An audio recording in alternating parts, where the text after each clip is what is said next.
Hello students, how are you all?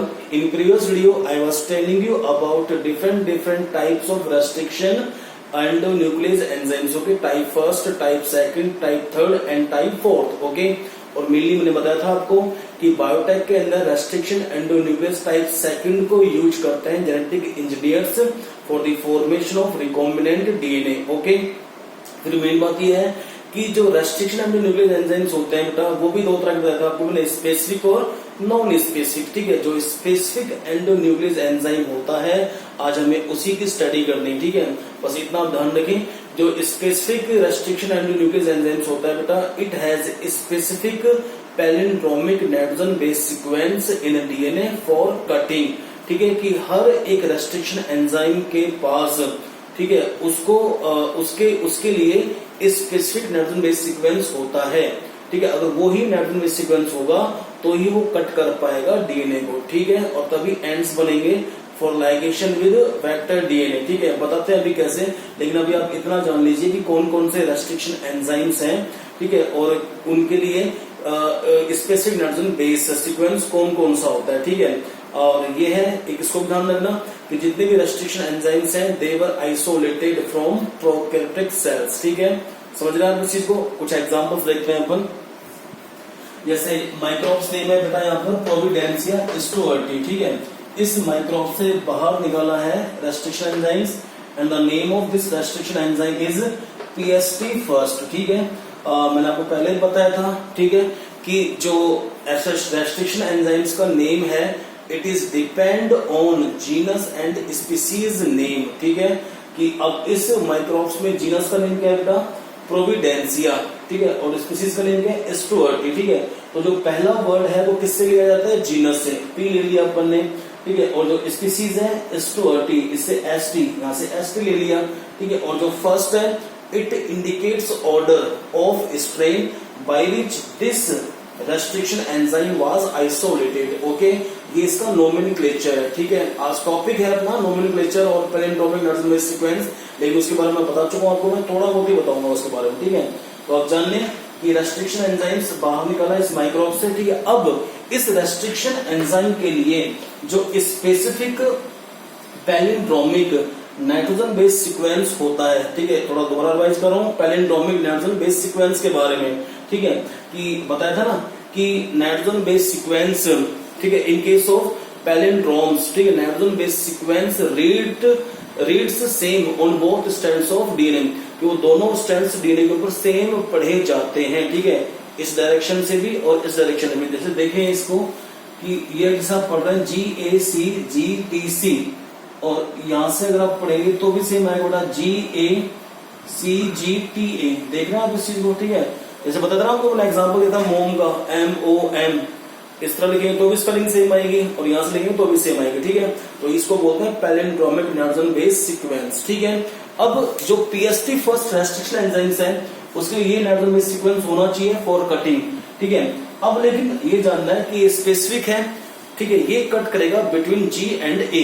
ये देख रहे हैं आप, कहां से कट कर रहा है, G और A के बीच में. ठीक है, अगर ये 3' टू 5' डिस्टेंस पे कट करेगा तो G और A के बीच में से कट कर देगा. ठीक है, और अगर ये 5' टू 3' वाले स्ट्रैंड से कट कर रहा है तो यहां से G और A के यहां से कट कर देगा. ठीक है, okay. Next restriction enzyme that is साल फर्स्ट. क्या नाम है इसका, साल फर्स्ट. ये बाहर निकाला है माइक्रोब से, नाम है उसका स्ट्रेप्टोमाइसिस एल्बस. ठीक है, तो स्ट्रेप्टोमाइसिस से S आ गया, एल्बस से Al आ गया. ठीक है, और फर्स्ट ऑर्डर है. ठीक है, अब इसके लिए specific palindromic nitrogen base sequence कौन सा होना चाहिए, CAGCTG. ठीक है, और ये कट करता है डीएनए को बिटवीन T एंड G. अगर 3' टू 5' स्ट्रैंड से कट करेगा तो यहां से T और G से, और अगर 5' टू 3' स्ट्रैंड से कट करेगा तो T और G से. ठीक है, समझ रहे आप इस चीज को. अब देखें तीसरा restriction endonuclease enzymes, that's name is hind third. ठीक है, हिंड थर्ड, तो इसको किससे बाहर निकाला अपने, हीमोफाइलस इन्फ्लुएंजाई से. ठीक है, इसके ऊपर एक क्वेश्चन और बन रहा है. ठीक है, बता चुका हूं आपको मैं कि जो पहला रेस्ट्रिक्शन एंडोन्यूक्लियस टाइप सेकंड जो एंजाइम है बेटा उसका नाम क्या है, हिंड सेकंड. ठीक है, अब हम बात कर रहे हैं हिंड थर्ड की. तो हिंड थर्ड जैसे H आ गया, इससे हीमोफाइलस से इन्फ्लुएंजा आ गया, IN से, D स्ट्रेन है और थर्ड ऑर्डर है. इसके लिए नाइट्रोजन बेस सीक्वेंस कौन सा होना चाहिए? TTCG80 AAGC TT, ठीक है।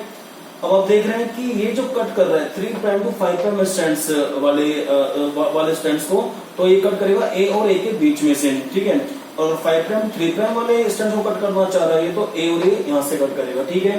तो आप समझे ये डिफरेंट रेस्ट्रिक्शन एंजाइम्स का रोल है बेटा, ठीक है। और सभी के पास इनका अपना स्पेसिफिक नाइट्रोजन बेस सीक्वेंस होता है, ठीक है, क्योंकि ये उसी को ही रिकॉग्नाइज करते हैं, ठीक है, इसके लिए कट करने के लिए, ठीक है।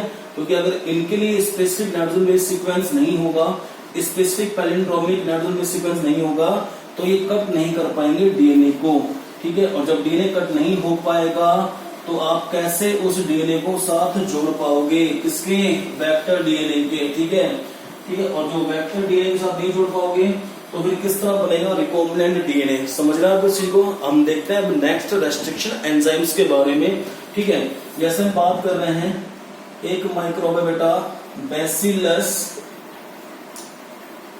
अमाइलोफेसेंस, ठीक है। इस माइक्रोब से बाहर निकाला है एक रेस्ट्रिक्शन एंजाइम्स, उसका नाम है BAM-H1, ठीक है।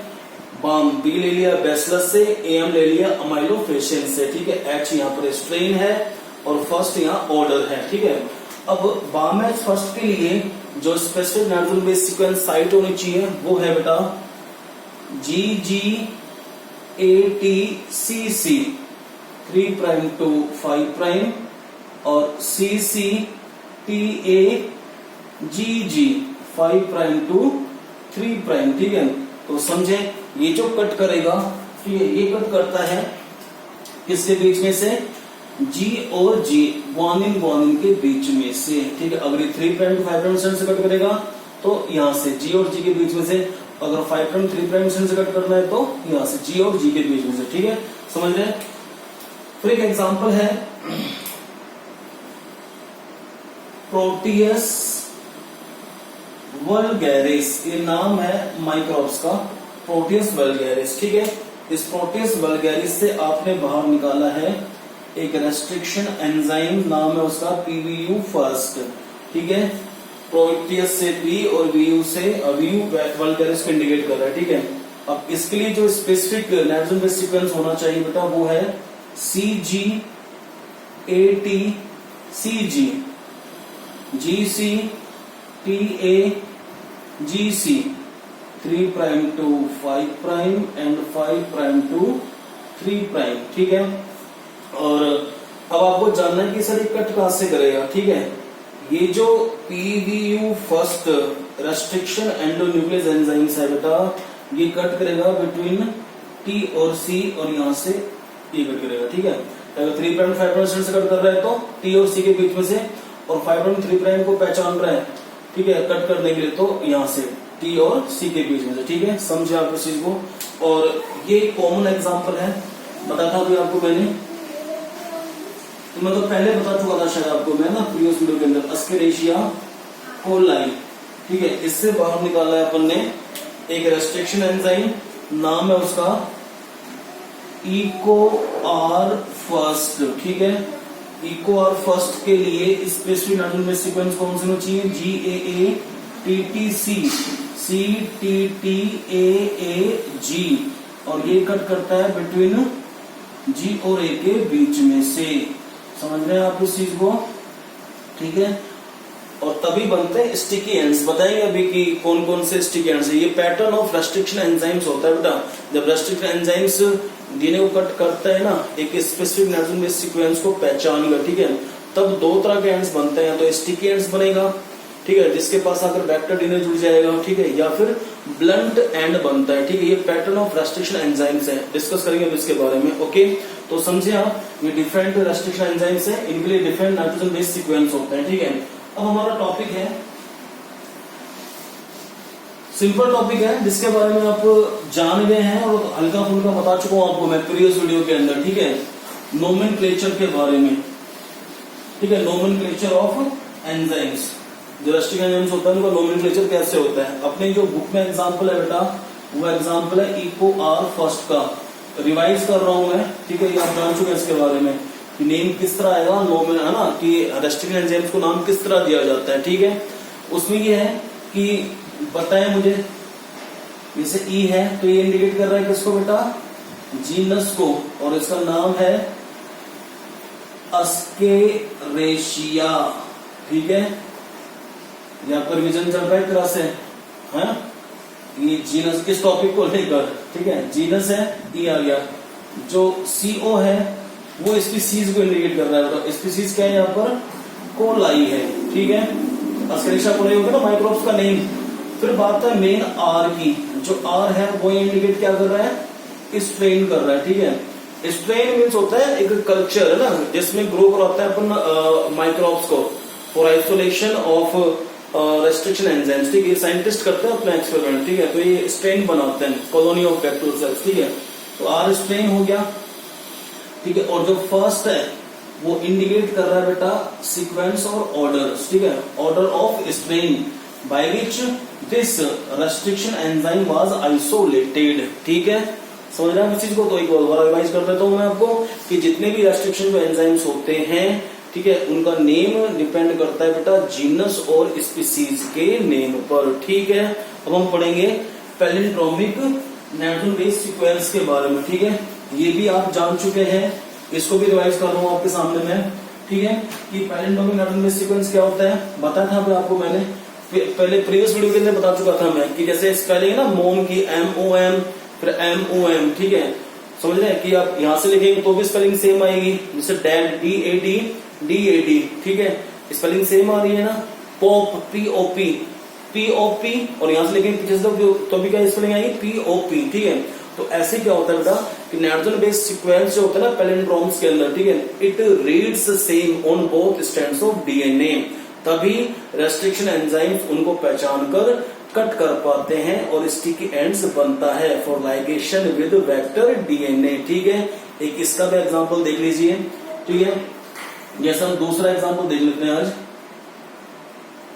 ये शायद बताया ना आपको मैंने, GGAT, चलो इसका ले लो आप, PVU के लिए है ना, PVU फर्स्ट के लिए, CGATCG, GCTAGC, तो यहां से पढ़ेंगे तो भी सेम, यहां से पढ़ेंगे तो भी सेम। किसको पढ़ना है, नाइट्रोजन बेसेस को, ठीक है।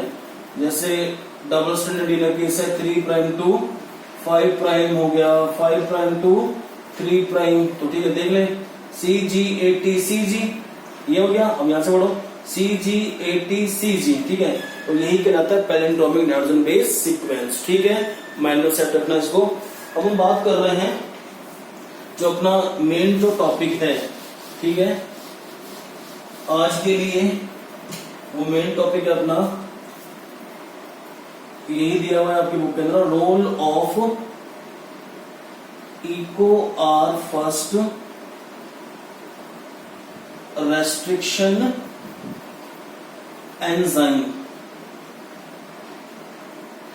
I have told you restriction enzymes show its activity on the basis of 2 patterns, ठीक है, और 2 पैटर्न्स में क्या है बेटा, जब ये कट करते हैं या तो क्या बनेगा, स्टिकी एंड्स बनेगा, ठीक है, या फिर क्या बनेगा, ब्लंट एंड बनेगा, ठीक है। अभी हम जानते हैं स्टिकी एंड्स के बारे में, ठीक है, कि स्टिकी एंड्स किस तरह बनता है, ठीक है। इसमें यह है कि EcoR फर्स्ट के केस में किसका रोल क्या है, ठीक है, और हम इसी के टॉपिक के अंदर पढ़ेंगे कि रिकॉम्बिनेंट डीएनए किस तरह बनता है, ठीक है। ये तो आप जानते हैं कि रिकॉम्बिनेंट डीएनए कैसे बनेगा, कि हमने किसी एक ऑर्गेनिज्म से क्या बाहर निकाला, इंटरेस्ट ऑफ जीन या फिर डिजायर्ड जीन कह सकते हैं उसको, या फिर आप फॉरेन डीएनए बोल सकते हो, ठीक है। इस फॉरेन डीएनए को आपने कट किया, स्टिकी एंड्स बना, कट किससे करेंगे, रेस्ट्रिक्शन एंजाइम से, स्टिकी एंड्स बना, फिर वेक्टर डीएनए आप लेंगे, वेक्टर डीएनए को भी कट करेंगे सेम रेस्ट्रिक्शन एंजाइम से, वहां पर भी क्या बनेगा, स्टिकी एंड्स बनेगा। इन दोनों स्टिकी एंड्स के पास कॉम्प्लीमेंट्री नाइट्रोजन बेसेस हैं, तो क्या हो जाएंगे, दोनों ये लाइगेट हो जाएंगे और क्या बन जाएगा, रिकॉम्बिनेंट डीएनए बन जाएगा, ठीक है। अब उसे में देखना है कैसे बनता है वो, ठीक है। जैसे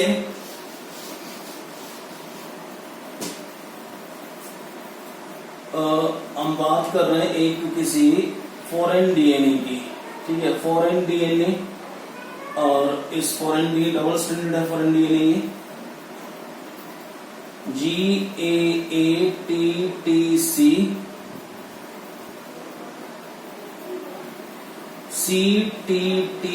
CTTAAG, ओके,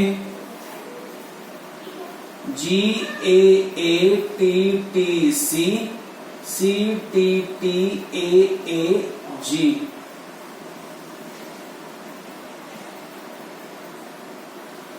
ये है बेटा वेक्टर डीएनए, जिसको आप बोलते हैं एक्स्ट्रा क्रोमोसोमल डीएनए, और ये सेल्फ रेप्लिकेट होता है, तभी इसको हम यूज करते हैं बायोटेक के अंदर, ठीक है, रेप्लिकेशन करवाने के लिए, क्योंकि हम फॉरेन डीएनए को जब साथ जोड़ेंगे ना, ठीक है, तो जितनी बार ये रेप्लिकेट करेगा उतनी बार फॉरेन डीएनए रेप्लिकेट करेगा, ठीक है। अब टॉपिक था अपना role of Eco R first, ठीक है, और मैं बताया था आपको कि जो इको आर फर्स्ट है वो कहां से कट करता है, जी और ए के बीच में, ठीक है। तो उसमें आप देखें कि जब इको आर फर्स्ट यहां से कट कर दिया, ठीक है, और ये भी ध्यान रखना कि सेम इको आर फर्स्ट ही कट करेगा फॉरेन डीएनए को और वेक्टर डीएनए को, ठीक है। तो जब इको आर फर्स्ट ने यहां से कट कर दिया तो आप देखें कि क्या बनेगा, ठीक है, ये जो हिस्सा है ये रीजन, ठीक है, ये पूरा क्या हो जाएगा, डिलीट हो जाएगा यहां से, ये रीजन और ये रीजन, ठीक है। तो आप क्या लिखेंगे, जी, ठीक है, और फिर एक मिनट रुके,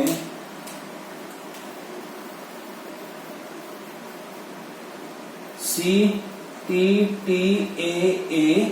ये रीजन, ठीक है। अब जो ये एंड बना है ना बेटा, इसको हम बोलेंगे स्टिकी एंड्स, क्या बोलेंगे, स्टिकी एंड्स, ठीक है, नाम दे दें स्टिकी एंड, और बोल सकते हैं इसको अपन कोहेसिव एंड, और बोल सकते हैं इसको अपन स्टेगर्ड एंड, ठीक है। मेनली आप इसके बारे में जाने, ये इसके अलग अलग नेम है ना, स्टिकी एंड्स, कोहेसिव एंड और स्टेगर्ड एंड्स, ठीक है। अब क्या है कि same Eco R first cut करेगा वेक्टर डीएनए को, ठीक है, और वेक्टर डीएनए ने कट कर दिया, सॉरी रेस्ट्रिक्शन एंजाइम ने कट कर दिया यहां से, ठीक है, इस वेक्टर डीएनए को, तो फिर ये रीजन पूरा गायब हो जाएगा कट करने के बाद, ठीक है। यहां से भी कट किया ना जी और ए के बीच में से, तो इसे आप क्या लिखेंगे, अब इसे आप लिखेंगे AATTCG,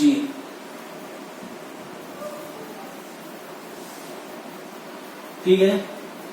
ये जो रीजन बना है बेटा, ये भी कौन से एंड बन गए, स्टिकी एंड्स बन गए, ठीक है। और आप ये ध्यान रखेंगे बेटा, जो स्टिकी एंड्स हैं, ठीक है, उसमें क्या होता है बेटा, ये सिंगल स्टैंडर्ड है, देख रहे हैं आप इस चीज को, ठीक है, ये और ये, ठीक है, ये क्या इजिली बेटा रीज्वाइन हो जाता है, लाइगेट हो जाता है, ठीक है, इनको कोई एनर्जी की रिक्वायरमेंट नहीं होती है, ठीक है, क्योंकि अब पता है कि एक दूसरे क्या है, कॉम्प्लीमेंट्री नाइट्रोजन बेसेज होते हैं, ठीक है, तो इजिली बाइंड हो जाते हैं, ये स्टिकी एंड्स हैं, ठीक है।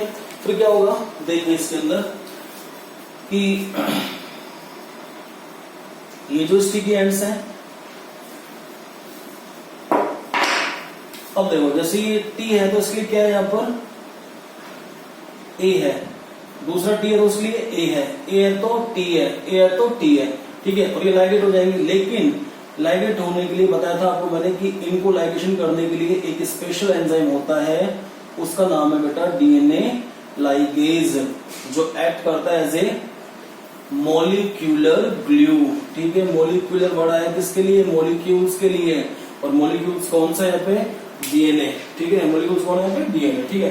अब देखें जब दोनों लाइगेट हो जाएंगे by the help of DNA ligase enzymes, ठीक है, तब जाके बन जाएगा रिकॉम्बिनेंट डीएनए, ठीक है। और जो रिकॉम्बिनेंट डीएनए बनेगा, ठीक है, तो वो रखेगा GAATTC और ये CTTAAG, ठीक है। ये जो बना है बेटा, इसको नाम देंगे आप recombinant DNA, that is formed after ligation of vector DNA and foreign DNA, okay. यही एक रोल था इको आर फर्स्ट का, ठीक है, जो हमारे सिलेबस के अंदर है, ठीक है, और इको आर फर्स्ट क्या बना रहा है, स्टिकी एंड्स बना रहा है, ठीक है, जब एक कट करता है फॉरेन डीएनए को और वेक्टर डीएनए को, ठीक है। अब हम बात करेंगे ब्लंट एंड की, ठीक है, कि ब्लंट एंड किस तरह बनाए जाते हैं, ठीक है, by the help of restriction enzymes, ठीक है।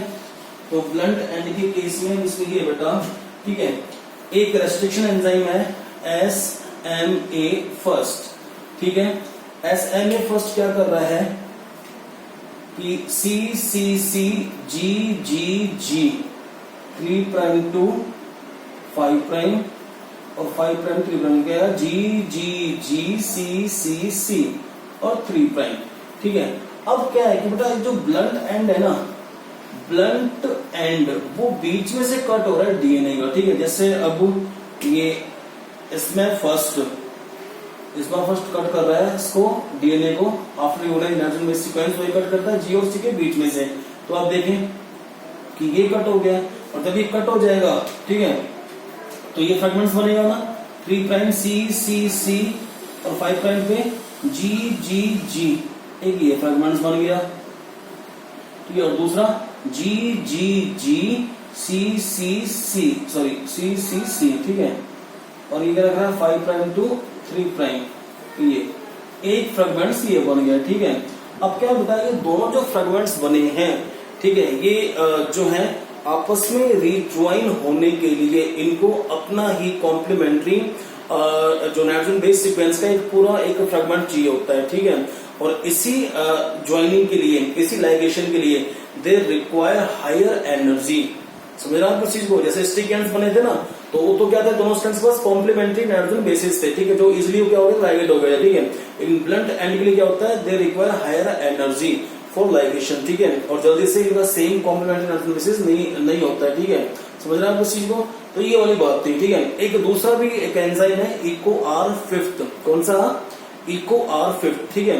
तो वो भी एक ब्लंट एंड बनाता है, जब वो कट करता है डीएनए को, ठीक है, वो भी क्या बनाएगा, ब्लंट एंड बनाता है, ठीक है। जैसे हम देख रहे हैं उसी केस में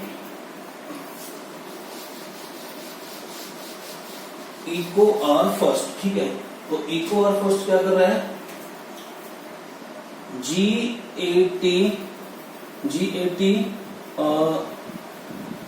TAC 3 प्राइम टू 5 प्राइम, तो C क्या हो जाएगा बेटा, C T A